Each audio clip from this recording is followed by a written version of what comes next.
घने जंगल के बीचों बीच राजा नाम का एक शानदार बाघ रहता था। अपनी जीवंत नारंगी और काली धारियों के साथ वह देखने लायक था। राजा हमेशा से जंगल का शासक रहा है और सभी जानवर उसका सम्मान करते थे, जो इसे अपना घर कहते थे। एक दिन शिकारियों का एक समूह जंगल में आया। अपने निडर नेता के नेतृत्व में उन्होंने बेखौफ जानवरों को पकड़ने के लिए जाल लगाना शुरू कर दिया। यह खबर पूरे जंगल में तेजी से फैल गई, जिससे वहां के निवासियों में डर फैल गया। राजा ने अपनी तीव्र इंद्रियों से गड़बड़ी को दूर से ही भांप लिया।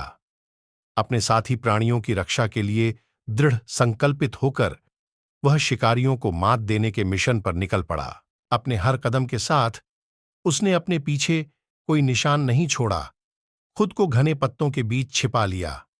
शिकारियों ने राजा की उपस्थिति से अनभिज्ञ अपने जाल बिछाना जारी रखा, इस बात से बेखबर कि वे जिस खतरे का सामना करने वाले थे। राजा ने उन्हें दूर से देखा और उनकी हर हरकत पर रणनीति बनाई।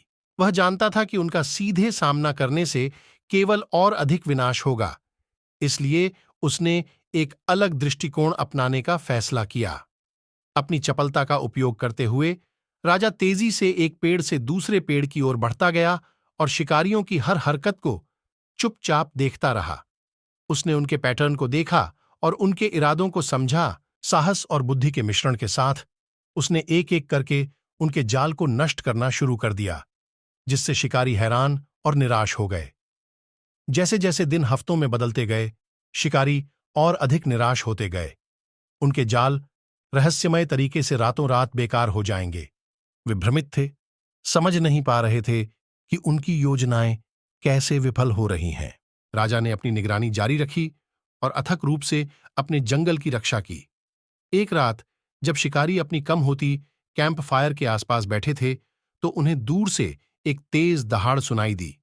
उनके भयभीत भावों से उन्हें उस दहाड़ की पहचान का पता चला। वह राजा था। नए दृढ़ संकल्प के साथ उन्होंने बाघ को हमेशा के लिए पकड़ने की योजना बनाई। अगली सुबह राजा को एक भयावह एहसास हुआ। उसने खुद को शिकारियों द्वारा रात के समय चालाकी से बिछाए गए जाल से घिरा हुआ पाया। हालांकि शारीरिक रूप से फंस जाने के बावजूद राजा की आत्मा अडिग रही। वह जंगल को इन क्रूर शिकारियों के हाथों में नहीं जाने देगा। जैसे ही शिकारी अपनी जीत का दावा करने के लिए तैयार होकर राजा के पास पहुंचे, पास में अचानक हंगामा मच गया। जंगल के जानवर राजा की बहादुरी के प्रति सम्मान से एकजुट होकर फंसे हुए बाघ की ओर बढ़े। बंदर, हाथी, पक्षी और यहां तक कि शक्तिशाली मगरमच्छ भी अपने प्रिय शासक की रक्षा के लिए दृढ़ संकल्पित होकर चारों ओर एकत्र हो गए। सामूहिक शक्ति का प्रदर्शन करते हुए जानवरों ने शिकारियों पर उग्रता से हमला किया और उन्हें अपनी विशाल संख्या से परास्त कर दिया। शिकारी अब पूरी तरह से हार गए, जंगल से पीछे हट गए और कभी न लौटने की कसम खाई। शिकारियों के चले जाने से जंगल ने सामूहिक रूप से राहत की सांस ली। जानवर आनंदित हुए, राजा के अटूट साहस और बुद्धिमत्ता के लिए उसके आभारी हुए। उस दिन के बाद से राजा को जंगल के संरक्षक के रूप में सम्मानित किया गया, ताकत, एकता और लचीलेपन का प्रतीक।